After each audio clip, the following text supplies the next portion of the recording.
Yung mga tao doon, nagulat ako na hindi sila snob. Kasi ina-expect ko, snobbish tong mga to dahil nga, Switzerland, pinakamayaman na bansa. Pero hindi, mabait sila eh. Magandang customer service sila, nag-i-smile sila.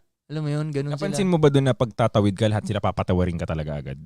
Yes, oo. Di ba? Doon ako napansin Oo nga, yun eh na, actually, kakaiba to ah. naalala ko agad kita noon dahil sinabi mo na sa akin yun eh. Oo, napapatawarin ka Oo, nila.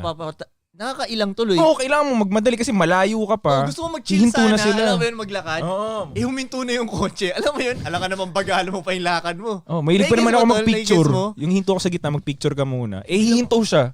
Bigla Kailangan ko magpa-fast tumawid. forward kang ganun. Or gaganunin mo pa sila. At sabihin nila, ganun. Puta, makikipagpilitan ka pa. Sige na nga, tawid ka na tuloy, di ba? Kaya nung sumunod na, pag may nakita na akong coaching parating, umi-stop na ako maglakad eh. Para gets na nila. Hindi, malayo pa lang i-stop na ako para dumaan na muna siya. Ayun, kasi ayoko yung awkward moment na yun. Siyempre, nakatingin pa siya sa'yo habang... Oo. Pero mabait diba? sila eh. Mabait May sila, nakita nga ako may mukhang mabait gangster sila. doon. Ang sama ng tingin niya sa akin, pero pinatawid naman niya ako. Tinignan ko din tuloy siya nung nandun ako sa harap ng kotse niya. Sabi niya sa akin, peace sign. Kumanon siya sa akin. Bait nila.